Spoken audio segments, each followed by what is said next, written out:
Welcome to GTPL news. నేను దీపికా రాజ్. వార్తల ముందుగా హెడ్లైన్స్ చూద్దాం.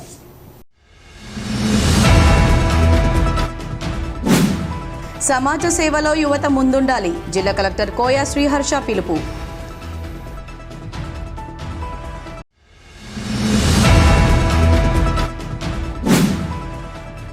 మూడవ రోజుకు చేరిన బార్ అసోసియేషన్ ఆధ్వర్యంలో చేపట్టిన న్యాయవాదుల దీక్షలు. మద్దతు ప్రకటించిన మాజీ ఎమ్మెల్యే బీఆర్ఎస్ టీబీజీకేఎస్ నాయకులు.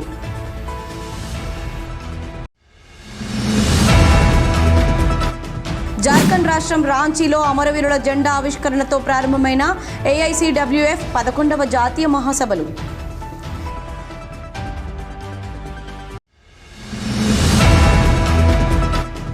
గోదావరికని రెడ్డి సంక్షేమ సంఘం ఆధ్వర్యంలో రెడ్డి భవన్లో ఉగాది వేడుకలు. రెడ్డి సంక్షేమ సంఘం అధ్యక్ష కార్యదర్శులు జగన్మోహన్ రెడ్డి, దేవేందర్ రెడ్డి వెల్లడి.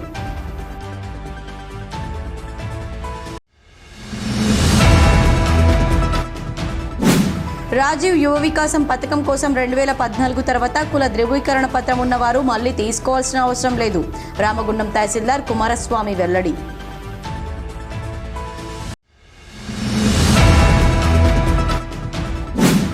బీపవర్ వద్ద రామగుండం గుట్టపై 108 ఫీట్ల భారీ హనుమాన్ విగ్రహం ఏర్పాటుకు చకచకా జరుగుతున్న పనులు. ఆధ్యాత్మికతను సంతరించుకునేలా రామగుండం కురానున్న కొత్త శోభ.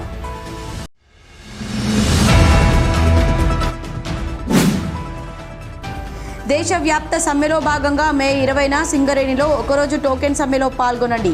ఏఐటీయూసీ రాష్ట్ర అధ్యక్షులు వాసిరెడ్డి సీతారామయ్య పిలుపు.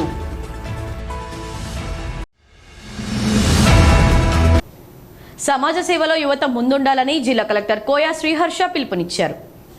గురువారం జిల్లా కలెక్టర్ కోయా శ్రీహర్ష సమీకృత జిల్లా కలెక్టరేట్లో బోస్ ఫెలోషిప్ వాలంటీర్లు చేపట్టిన యంగ్ ఓరిటర్ ప్రోగ్రాం ముగింపు కార్యక్రమంలో పాల్గొన్నారు. ఈ సందర్భంగా జిల్లా కలెక్టర్ కోయా శ్రీహర్ష మాట్లాడుతూ ప్రతి విద్యార్థికి కనీస అభ్యసన సామర్థ్యాలు అందించేందుకు ప్రభుత్వం చిత్తశుద్ధితో కృషి చేస్తుందన్నారు. సామాజిక ఆర్థిక కారణాల కారణంగా గ్రామీణ ప్రాంతాల్లో కొంతమేర తల్లిదండ్రులు పిల్లల చదువుపై అధికంగా శ్రద్ధ పెట్టకపోవచ్చని, ఏ కారణంగా విద్యార్థులు వెనుకంజలో ఉండకుండా సంబంధిత గ్రామాల యువత ముందుకు వచ్చి ఆ విద్యార్థులకు మెరుగైన విద్య అందించేందుకు స్వచ్ఛందంగా పనిచేయాలని కలెక్టర్ తెలిపారు. బోస్ ఫెలోషిప్ కార్యక్రమం కింద 8 నెలల నుంచి వాలంటీర్లుగా పనిచేస్తున్న డిగ్రీ కళాశాల విద్యార్థులు, జిల్లాలో ఎంపిక చేసిన 30 ప్రభుత్వ పాఠశాలల్లోని ప్రాథమిక తరగతి విద్యార్థులకు వివిధ యాక్టివిటీస్ ద్వారా విద్యాబోధన చేయడం కలెక్టర్ అభినందించారు. యంగ్ ఓరిటర్ అనే కార్యక్రమాన్ని ప్రారంభించి ప్రభుత్వ పాఠశాలలోని విద్యార్థులకు ఆంగ్లం మాట్లాడే వారికి ఇంగ్లీష్ స్కిల్స్ అభివృద్ధి చేసేందుకు వాలంటీర్లు కృషి చేయడం ప్రశంసనీయమని అన్నారు. వాలంటీర్ల శిక్షణలో ప్రాథమిక తరగతి విద్యార్థులు ఆంగ్ల భాషలో మంచి ప్రదర్శన కనబరచాలని కలెక్టర్ తెలిపారు. డిగ్రీ చదివే విద్యార్థులు నాయకత్వ లక్ష్యాలను పెంచుకొని దేశానికి ఉపయోగపడే కార్యక్రమాలను కొనసాగించాలని కలెక్టర్ సూచించారు. యువత వారి గ్రామంలోని ప్రభుత్వ పాఠశాలల్లో విద్యార్థులకు కనీస అభ్యసన సామర్థ్యాలు కల్పించేందుకు తమ వంతు సహకారం అందించాలని కోరారు. ఈ కార్యక్రమంలో జిల్లా విద్యాశాఖ అధికారి Madhavi, AMO doctor PM Shaik, young orator విద్యార్థులు, బోస్ ఫెలోషిప్ వాలంటీర్లు, సంబంధిత అధికారులు తదితరులు పాల్గొన్నారు. న్యాయవాది ఇజ్రాయిల్ హత్యను ఖండిస్తూ ప్రభుత్వం న్యాయవాదుల రక్షణ చట్టం తీసుకురావాలని డిమాండ్ చేస్తూ ఖనీ బార్ అసోసియేషన్ చేపట్టిన రిలే నిరాహార దీక్షలు 3వ రోజుకు చేరుకున్నాయి. శుక్రవారం న్యాయవాదుల దీక్షల వద్దకు రామగుండం మాజీ ఎమ్మెల్యే కోరుకంటి చందర్, బీఆర్ఎస్ నాయకులు కౌశిక హరి, టీబీజీకేఎస్ నాయకులు వడ్డేపల్లి శంకర్ విచ్చేసి న్యాయవాదుల దీక్షలకు మద్దతు ప్రకటించారు. ఈ సందర్భంగా వారు మాట్లాడుతూ న్యాయం కోసం తమ వద్దకు వచ్చే క్లయింట్లకు న్యాయం జరిగేలా పోరాడే న్యాయవాదులకు సమాజంలో నేడు రక్షణ కరువవ్వడం బాధాకరమన్నారు. హైదరాబాద్లో న్యాయవాది ఇజ్రాయిల్ హత్యకు గురికావడం పట్ల బాధను వ్యక్తం చేశారు. న్యాయవాదిని హత్య చేసిన దుండగుడిని అరెస్ట్ చేసి కఠినంగా శిక్షించాలని డిమాండ్ చేశారు. అలాగే ఇజ్రాయిల్ కుటుంబాన్ని ప్రభుత్వ పరంగా ఆదుకోవాలని, న్యాయవాదులకు రక్షణ కల్పించేలా ప్రభుత్వం న్యాయవాదుల రక్షణ చట్టాన్ని తీసుకురావాలని డిమాండ్ చేశారు. ఏ ప్రభుత్వాలు కానీ ఎవరు కానీ దిగి వచ్చినటువంటి దాఖలాలు లేవు. ప్రత్యేకంగా ఈ యొక్క ప్రభుత్వం ప్రజాపాలన అని ఒక ఎన్నికల్లో పేరు చెప్పడమే తప్ప ప్రజలను అతి దారుణంగా చనిపోతూ ఉంటే ఏమి చేయలేని దుస్సాయ స్థితిలో ఉన్నటువంటి ప్రభుత్వం ఈ ప్రభుత్వం. అడ్వకేట్లు అంటే లాయర్లు ప్రతి ఒక్క విషయాలలో ఇన్వాల్వ్ కాక తప్పదు. అది భూమి తగాదలే కానీ, కుటుంబ తగాదలే కానీ, వ్యక్తిగతంగా కానీ, ఏదైనా కానీ. మరి ఒక వ్యక్తి నాకు సహాయం చేయండి అని వచ్చినప్పుడు వారి పక్షాన నిలబడడం అనేది సర్వసామాన్యం. దాంట్లో ప్రత్యేకంగా అడ్వకేట్ మిత్రులు మరి దీన్ని ఉద్దేశపూర్వకంగా వాళ్ళు తీసుకొని ఇటువంటి దారుణాలకు ఉడిగట్టడం అనేది సభ్య సమాజం ఇయ్యాల దీన్ని ముక్త కంఠంతో ఖండించాల్సినటువంటి సందర్భం. ఎందుకు అంటే ఇది సరి అయినటువంటి పద్ధతి కాదు. ఈ యొక్క సమాజంలో అనేక మంది వాళ్ళు ఈ యొక్క వృత్తిని ఎన్నుకొని వారికి వచ్చినటువంటి పిటిషనర్కు న్యాయం చేయాలనేటువంటి ఆలోచన చేస్తారు. అది తప్పు కాదు కదా. దాన్ని తప్పుగా చిత్రీకరించి దాన్ని అదిగా చేయడం అనేది ఏదైనా కూడా కోర్టులు న్యాయం చేస్తాయి, న్యాయస్థానాలు ఉన్నాయో న్యాయం చేయడానికి. దాంట్లో అడ్వకేట్ పాత్ర మధ్యవర్తిత్వం వహించేటువంటి పాత్ర. అటువంటి పాత్రను చాలా గొప్పగా పోషిస్తున్నటువంటి న్యాయవాదుల మీద కక్ష సాధింపు ధోరణిలోని కిరాతకంగా హత్యలు చేయడం అనేది నిజంగా ఇది ముక్త కంఠంతో ఈ యొక్క ప్రజాస్వామ్య దేశంలో ప్రతి ఒక్కరు కూడా ఖండించాల్సినటువంటి అవసరం ఉంది. కేసులు పెడతారు కావచ్చు, వాళ్ళని అరెస్టులు చేస్తారు కావచ్చు, కానీ దీనిని మళ్ళీ పునరావృతం కాకుండా చేయాల్సినటువంటి బాధ్యత ఈ యొక్క ప్రభుత్వం మీద ఉన్నది. ఫాస్ట్ ట్రాక్ కోర్టులు ఉన్నాయి, ఇమ్మీడియట్లీ శిక్ష పడే విధంగా చేస్తే ఇలా అడ్వకేట్ల న్యాయవాదులకు ఒక మనోధైర్యాన్ని ఇచ్చినటువంటి వాళ్ళు అవుతారు. అందుకే ఈ సందర్భంగా ముఖ్యమంత్రి రేవంత్ రెడ్డి గారికి ఈ యొక్క వేదిక నుంచి వెళ్ళి రామగుండం నియోజకవర్గ బార్ అసోసియేషన్కు సంబంధించినటువంటి సభ్యులకు సంఘీభావం తెలుపుతూ బీఆర్ఎస్ పార్టీ తరఫున డిమాండ్ చేస్తూ ఉన్నాం. ఈరోజు దీక్షలో సీనియర్ అడ్వకేట్ కోసానా శ్రీనివాసరావు, రాకం దామోదర్, చలికల పద్మజ, పులిపాక ప్రవీణ్ కుమార్లు కూర్చోగా ఈ దీక్ష శిబిరాన్ని టీబీజీకేఎస్ నాయకులు రవీందర్ శంకర్, సిపిఐ నాయకులు గౌతమ్ గోవర్ధన్, కనకరాజ్, మార్కాపురి సూర్య, సుధీర్ మల్లయ్య సందర్శించగా బార్ అసోసియేషన్ అధ్యక్షుడు సతీష్, ప్రధాన కార్యదర్శి జీవాజీ శ్రీనివాస్, సీనియర్ న్యాయవాదులు సిహెచ్ శైలజ, బలుమూరి అమరేందర్ రావు, ఎన్ కిషన్ రావు, గొర్రె రమేష్, మురళీధర్ యాదవ్, లత అధిక సంఖ్యలో న్యాయవాదులు పాల్గొన్నారు. జార్ఖండ్ రాష్ట్రం రాంచీలో శుక్రవారం AICWF 11వ జాతీయ మహాసభలు అమరవీరుల జెండా ఆవిష్కరణతో ప్రారంభమయ్యాయి. ఈ మహాసభకు ముఖ్య అతిథులుగా CITU అఖిల భారత ప్రధాన కార్యదర్శి తపన్ సెన్, AICWF జాతీయ ప్రధాన కార్యదర్శి డి రామానందన్, CITU రాష్ట్ర అధ్యక్ష ప్రధాన కార్యదర్శులు తుమ్మల రాజారెడ్డి, మంద నరసింహారావుతో పాటు భారతదేశంలోని వివిధ రాష్ట్రాల నుండి 500 మంది డెలిగేషన్గా పాల్గొన్నారు. సింగరేణి నుండి 30 మంది పర్మనెంట్ కాంట్రాక్ట్ కార్మికులు డెలిగేషన్గా పాల్గొనగా RG1 నుండి 6 డెలిగేషన్గా పాల్గొనడం జరిగిందని రాష్ట్ర ప్రచార కార్యదర్శి మెండెస్ శ్రీనివాస్ తెలిపారు. ఈ సందర్భంగా వారు మాట్లాడుతూ భారతదేశంలోని బొగ్గు పరిశ్రమలో పనిచేస్తున్న పర్మనెంట్ కార్మికులు, కాంట్రాక్ట్ కార్మికుల సమస్యలపై 28 నుండి 30 వరకు 3 రోజుల పాటు జరిగే ఈ మహాసభల్లో కార్మికుల సమస్యలపై విస్తృతంగా చర్చించి పోరాట రూపకల్పన చేయడం జరుగుతుందన్నారు. సింగరేణి కార్మికుల సమస్యలు, సొంత ఇంటి పథకం అమలు, అలవెన్సులపై, IT మాఫీ, పెన్షన్, PF డెసిగ్నేషన్లో మార్పు, ఇంక్రిమెంట్ల చెల్లింపు తదితర అంశాలపై పూర్తి స్థాయిలో చర్చించడం జరుగుతుందని తెలిపారు. అలాగే కోల్ ఇండియా సింగరేణికి ప్రైవేటీకరణ రద్దు చేయాలని, తెలంగాణలోని బొగ్గు బ్లాక్లను సింగరేణికి కేటాయించాలని తదితర అంశాలపై మే 20న జరిగే జాతీయ సమ్మెను కోల్ ఇండియా సింగరేణిలో జయప్రదం చేయాలని పిలుపునిచ్చారు. రాంచీలో all India coal workers federation మహాసభలు జరుగుతున్నాయి. దాంట్లో దేశవ్యాప్తంగా కోల్ ఇండస్ట్రీల నుంచి 300 మంది డెలిగేషన్స్ పాల్గొన్నారు. సింగరేణి నుంచి వెళ్ళి 30 మంది డెలిగేట్స్ అన్ని కూడా పాల్గొనబోతున్నారు. దీంట్లో పలు తీర్మానాలు చేయబోతూ ఉన్నాం. ప్రధానంగా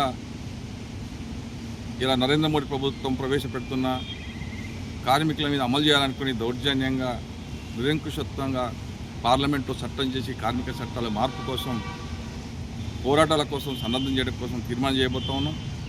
అట్లాగే CPRMS కార్డుకు సంబంధించి ఇంకా మార్పులు కావాలని కోరబోతున్నాం. సింగరేణిలో చాలా సమస్యలు, సింగరేణి కంపెనీ కోల్ ఇండియాలో ఒప్పందం చేసినా సింగరేణిలో వాటి అమలు నోచుకోవటం లేదు. వాటి మీద కోల్ ఇండియా చైర్మన్తో సింగరేణి చైర్మన్కి ఒత్తిడి తీసుకొచ్చి ఫెరిక్స్ మీద ఇన్కమ్ ట్యాక్స్ కావచ్చు, అట్లాగే సింగరేణిలో ప్రధానంగా సొంతింటి కళ కోసం దీర్ఘకాలికంగా పోరాటం జరుగుతూ ఉంది. దాన్ని కూడా ఈ మహాసభలో తీర్మానం చేయబోతూ ఉన్నాం. అట్లాగే ఇంకా పెన్షన్ సంబంధించింది కూడా చాలా తక్కువగా 100, 200, 500 లక్షలే ఉన్నారు. దాని మీద చర్చించడం కోసం కూడా ఈ మహాసభ తీర్మానం చేయబోతూ ఉంది. ప్రధానంగా ప్రైవేటీకరణ, కోల్ ఇండియాలో నరేంద్ర ప్రభుత్వం వచ్చిన తర్వాత మైన్స్ అన్ని కూడా ప్రైవేట్ వాళ్ళకి టెండర్ల ద్వారా అప్పచెప్పాలని చూస్తున్నాడు. ప్రభుత్వ గనులన్నీ ప్రభుత్వానికే ఇవ్వాలని, ప్రైవేట్ వాళ్ళకి అనుమతించొద్దని చెప్పి కూడా ఈ మహాసభ చర్చించబోతూ ఉంది. పలు తీర్మానాలన్నీ కూడా ఇవాటి నుంచే చర్చలు ప్రారంభమైనాయి. రేపు కొన్ని ప్రధానమైన అంశాల మీద తీర్మానాలు చేయబోతున్నాం. తీర్మానాల తదనంతరం వచ్చే ఏప్రిల్ నుంచి వెళ్ళి పోరాట కార్యక్రమాలు తీసుకొని పోరాటాలకు సన్నద్ధం కావాలని చెప్పి పిలిపియబోతూ ఉన్నాం. ప్రధానంగా ఈ పోరాటాలన్నిటికీ మే 20వ తారీఖు నాడు దేశవ్యాప్తంగా సమ్మె చేయడం కోసం కూడా ఇప్పటికే తీర్మానం చేసి ఉన్నారు అన్ని జాతీయ కార్మిక సంఘాలు. ఆ సమ్మెను విజయవంతం చేయడం కోసం, కార్మికులందరినీ చైతన్యవంతులు చేయడం కోసం, ఎందుకు సమ్మె చేయాలని చెప్పి ప్రతి కార్మికుడికి, కార్మిక కుటుంబానికి తెలియపరచడం కోసం ఒక ప్రచార కార్యక్రమాన్ని కూడా తీసుకోవాలని చెప్పి ఈ సభ ఆమోదించబోతాం. అట్లాగే సింగరేణి నుంచి దాదాపు కాంట్రాక్ట్ కార్మికులు, పర్మనెంట్ కార్మికులు కలిపి 30 మంది వరకు పాల్గొంటూ ఉన్నారు. ఈ మహాసభలలో సింగరేణి సమస్యలతో పాటు కోల్ ఇండియాలో ఎదుర్కొంటున్న కార్మిక వర్గం ఎదుర్కొంటున్న సమస్యల మీద చర్చించి దాన్ని పోరాట రూపకల్పన చేసేందుకు ఈ మహాసభలు జరుగుతూ ఉన్నాయి. ఈ మహాసభలు దాదాపు ఈ రోజు నుంచి 28, 29, 30 తారీఖు వరకు జరుగుతాయి. ఈ అంశాలన్నీ కూడా సింగరేణికి సంబంధించిన కార్మికుల పోరాటాలు, సొంతింటి పథకం, అలవెన్స్లపై ఐటీ మాఫీ, తదితర పెన్షను, అలాగే పిఎఫ్ తదితర అంశాల మీద చర్చించడం జరుగుతూ ఉంది. అట్లాగే కాంట్రాక్ట్ కార్మికుల సమస్యల మీద కూడా చర్చించబోతూ ఉన్నాం.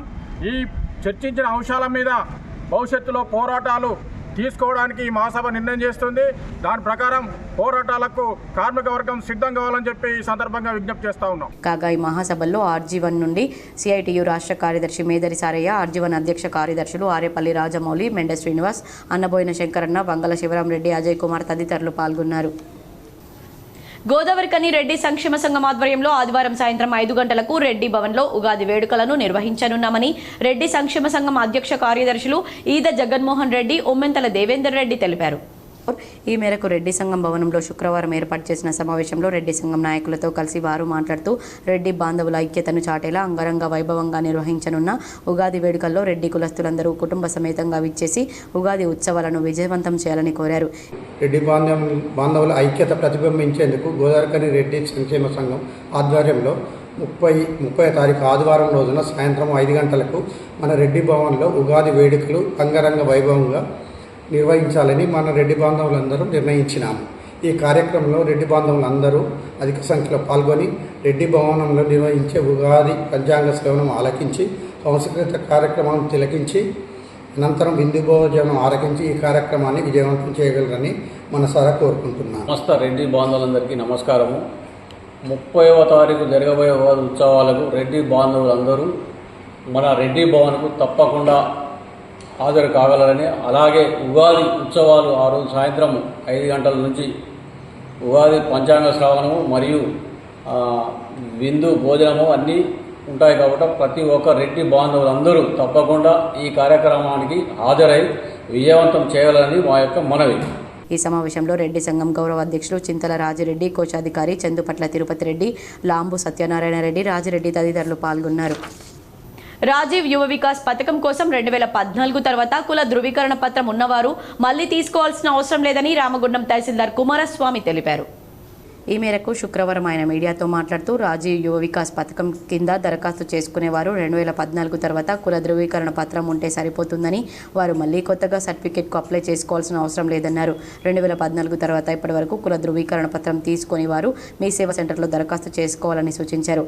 అలాగే రాజీవ్ యువ వికాస్ పథకంకు ఆధార్ కార్డు కలిగి ఉండి అర్బన్లో 3 లక్షల లోపు వార్షిక ఆదాయం కలిగిన వారు అర్హులని తెలిపారు. రాజీవ్ యువ వికాసానికి సంబంధించి 2014 తర్వాత తీసుకున్నటువంటి కుల ధృవీకరణ పత్రం జత చేయవలసి ఉంటుంది. ఒకవేళ 2014 తర్వాత ఇంతవరకు కూడా కుల ధృవీకరణ పత్రం తీసుకుని వాళ్ళు మాత్రమే కొత్తగా మీ సేవలో అప్లై చేసుకోవాలి.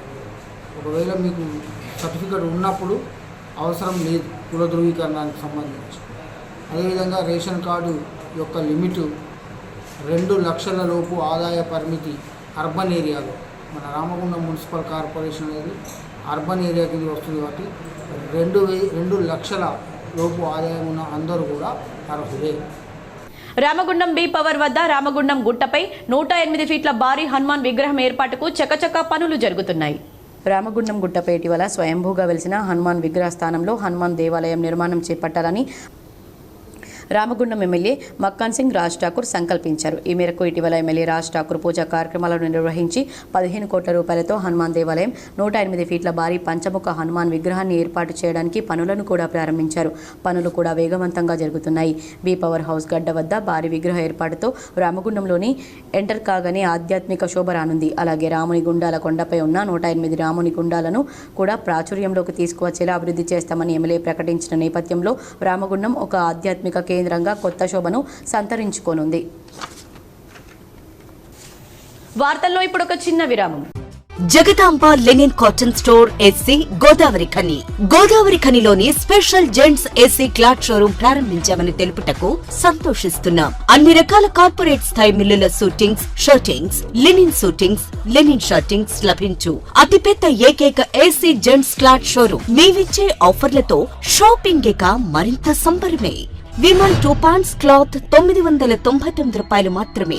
ఓసీఎం 2 ప్యాంట్స్ క్లాత్ 999 రూపాయలు మాత్రమే. 2 రేమోన్ ప్యాంట్ క్లాత్ 1499 రూపాయలు మాత్రమే. 2 షర్ట్ క్లాత్ 999 రూపాయలు మాత్రమే. ప్యూర్ 60 వైట్ షర్టింగ్ 1 మీటర్ 799 రూపాయలు మాత్రమే. ఇవే కాకుండా రెమోంట్, అరవింద్, విమల్, ఓసీఎం, సియారామ్స్, ఆదిత్య బిర్లా వంటి ప్రముఖ మిల్లుల షూటింగ్స్ అండ్ షర్టింగ్స్ కొరకు ప్రత్యేక జెంట్స్ ఏసీ క్లాత్ షోరూం ప్రారంభించాం. Jagadamba linen cotton store AC, Sagar shopping mall ఎదురుగా, Lakshminagar, Godavari Khani. Cell number 9849547742. Back to news.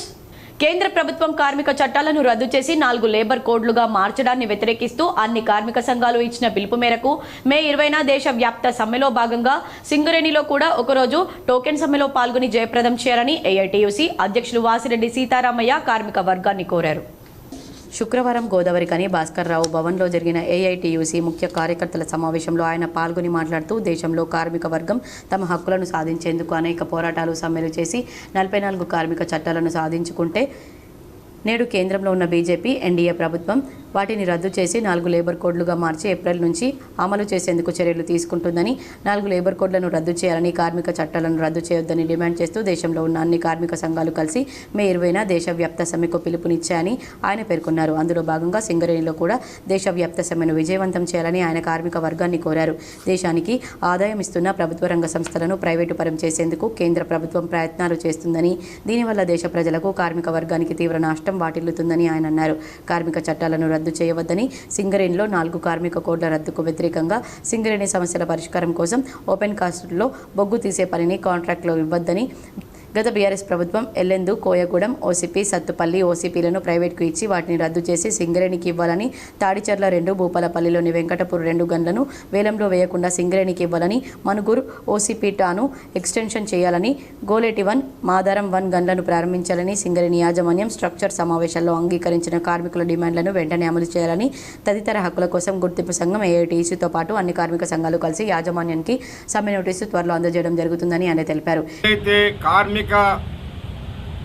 హక్కులను హరించే విధంగా కార్మిక చట్టాలను రద్దు చేసి వాటి స్థానంలో 4 కోడులు తీసుకొచ్చి కార్మికులకి భవిష్యత్తులో ఎలాంటి హక్కులు లేకుండా చేస్తూ ఉన్నారు. దానికి వ్యతిరేకంగా జరుగుతున్న సమ్మె. అట్లాగే సింగరేణిలో ఈ యొక్క 4 కోడుల రద్దుకు వ్యతిరేకంగా మరియు సింగరేణి సమస్యలు, ముఖ్యంగా సింగరేణిలో ఓపెన్ కాస్టుల్లో బొగ్గు తీసే పని కూడా కాంట్రాక్టర్లకే ఇస్తూ ఉన్నారు. దీనివల్ల భవిష్యత్తులో సింగరేణిలో పర్మనెంట్ కార్మికులు పోయి మొత్తం కాంట్రాక్ట్ కార్మికులే వస్తారు. అట్లాగే ఎల్లందు కోయగూడెం ఓసీ3 కానీ, సత్తుపల్లి ఓసీ3 కానీ ఏదైతే వేలంపాటులో ప్రైవేట్ వాళ్ళకు పోయినాయో అవి రద్దు చేసి మనకే రావాలి. ఎందుకంటే సత్తుపల్లిలో ఓసీ3లో ప్రైవేట్ వాడు ఓబీ తీస్తే వానికి మట్టి పోసుకునేటటువంటి స్థలం లేదు. సింగరేణి స్థలంలో పర్మిషన్ ఇవ్వకపోతే ఆ మైన్ అతను తీయలేడు. కాబట్టి మట్టి పోయటానికి ప్రైవేటోడికి సింగరేణి స్థలంలో అవకాశం ఇవ్వొద్దని డిమాండ్ చేస్తూ ఉన్నాం. ఆనాడు టీఆర్ఎస్ గవర్నమెంట్లో లోపాయకారిగా ఒప్పందం చేసుకొని సింగరేణి కంపెనీని యాక్షన్లో పాల్గొనొద్దని చెప్పి రాష్ట్ర ప్రభుత్వం చెప్పి ఆ 2 బాయిలు కూడా ప్రైవేట్ వాళ్ళకు బయటకు చేశారు. మరి ఈ గవర్నమెంట్ వచ్చిన తర్వాత ఈ గవర్నమెంట్ కూడా ఎన్నికల సందర్భంలో చెప్పారు, ఎటువంటి పరిస్థితుల్లో ఆ మైన్స్ సింగరేణికే తీసుకొస్తామన్నారు. కానీ ఇవాళ మట్టి పోయడానికి సింగరేణిని ఒప్పుకోమని ఈ రాష్ట్ర ప్రభుత్వం నుంచి ఒత్తిడి తీసుకురావడం ఇది దుర్మార్గమైన చర్య. కాబట్టి దీన్ని కూడా వ్యతిరేకిస్తూ ఉన్నాం. ఇంకా ఈ సమావేశంలో ఏఐటీయూసీ ఉప ప్రధాన కార్యదర్శి మడ్డి ఎల్లాగౌడ్, బ్రాంచ్ కార్యదర్శి ఆరేలి పోషం, బ్రాంచ్ ఉపాధ్యక్షులు మాదన మహేష్, నాయకులు రంగు శ్రేణు, బోగ సతీష్ బాబు, దొంత సాయన్న, సయ్యద్ సోహెల్, గుర్రం ప్రభుదాస్, నాయని శంకర్, పొన్నాల వెంకటయ్య తదితరులు పాల్గొన్నారు. గోదావరికని రాజేష్ థియేటర్ సమీపంలో శ్రీ పోచమ్మ దేవాలయ విగ్రహ ప్రతిష్టాపన కార్యక్రమం శుక్రవారం ఘనంగా నిర్వహించారు. మార్కండేయ కాలనీ వాసుల చిరకాల స్వప్నం శ్రీ పోచమ్మ తల్లి దేవాలయ నిర్మాణం నేటితో సాకారమైందని ఆలయ కమిటీ సభ్యులు తెలిపారు. గత కొన్ని సంవత్సరాల నుంచి కాలనీకి సంబంధించిన వివిధ పార్టీలకు నాయకత్వం వహిస్తున్న పెద్దలు, కాలనీ వాసుల ప్రయత్నాలు ఫలితంగా ఈరోజు పోచమ్మ తల్లి విగ్రహ ప్రతిష్టాపన విజయవంతంగా పూర్తి చేసుకోవడం జరిగిందన్నారు. ఈ కార్యక్రమానికి సహకరించిన ప్రతి ఒక్కరికి పేరు పేరున ధన్యవాదాలు తెలిపారు. పోచమ్మ దేవాలయం ప్రతిష్ఠించడం జరిగింది. దీనికి మార్కండేయ కాలనీలోని అందరి పెద్ద మనుషుల సహకారంతో ఇది బ్రహ్మాండంగా ఎక్కడ లేని విధంగా విగ్రహ ప్రతిష్ఠ జరిగింది. దీనికి మార్కండేయ కాలనీ, రామగుండం పారిశ్రామిక ప్రాంతంలోని ప్రజలు వచ్చి పూజించుకొని భక్తులు ఎప్పుడూ సుఖశాంతాలతో ఉండాలని. ప్రధాన రోడ్డు పక్కనే అమ్మవారి దయ వల్ల ఇక్కడికి వచ్చి నిలిచింది. ఇది ఎన్నో లేదా మార్కండేయ కాలనీ కళ. పెద్దలు అందరు కలిసి విశేష కృషి చేసి ఇలా అమ్మవారిని ప్రతిష్టాపించడం జరిగింది. ఆ మా అమ్మ దయ వల్ల అందరం చల్లగా ఉండాలని, ఇంకా ఈ గుడి దినదినాభివృద్ధి చెంది ఈ కాలనీవాసులతో పాటు పారిశ్రామిక ప్రాంతానికి కూడా మంచి జరగాలని కోరుకుంటూ ఈ కార్యక్రమంలో ఆలయ నిర్వహణకర్తలు ఆడప శ్రీనివాస్, ఎరుకుల నాగరాజు, జంటంగుల రవి, గుంపుల తిరుపతి, దాసరి సాంబూర్తి, చెరుకు రాజిరెడ్డి, గుంపుల శ్రీనివాస్, లంబు సత్యనారాయణ రెడ్డి, బండరాము, మోహన్, సత్యం, శ్రీధర్, వెంకటరెడ్డి తదితరులు పాల్గొన్నారు. వార్తలు ముగించే ముందు హెడ్లైన్స్ మరోసారి.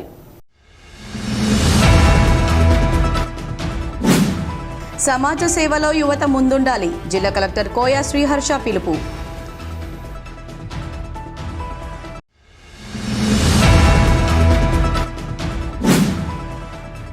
మూడవ రోజుకు చేరిన బార్ అసోసియేషన్ ఆధ్వర్యంలో చేపట్టిన న్యాయవాదుల దీక్షలు. మద్దతు ప్రకటించిన మాజీ ఎమ్మెల్యే, బీఆర్ఎస్, టీబీజీకేఎస్ నాయకులు.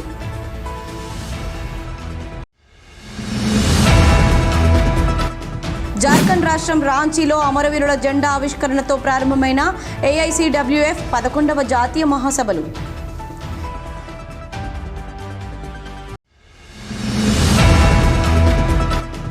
గోదావరికని రెడ్డి సంక్షేమ సంఘం ఆధ్వర్యంలో రెడ్డి భవన్లో ఉగాది వేడుకలు.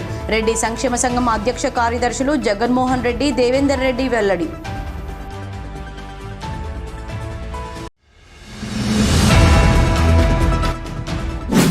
రాజీవ్ యువ వికాసం పథకం కోసం 2014 తర్వాత కుల ధృవీకరణ పత్రం ఉన్నవారు మళ్లీ తీసుకోవాల్సిన అవసరం లేదు. రామగుండం తహసీల్దార్ కుమారస్వామి వెల్లడి.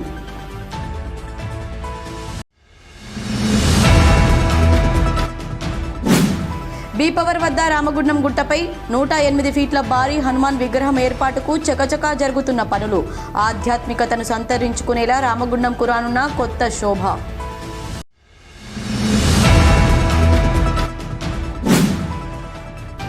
దేశవ్యాప్త సమ్మెలో భాగంగా మే 20న సింగరేణిలో ఒకరోజు టోకెన్ సమ్మెలో పాల్గొనండి. ఏఐటీయూసీ రాష్ట్ర అధ్యక్షులు వాసిరెడ్డి సీతారామయ్య పిలుపు.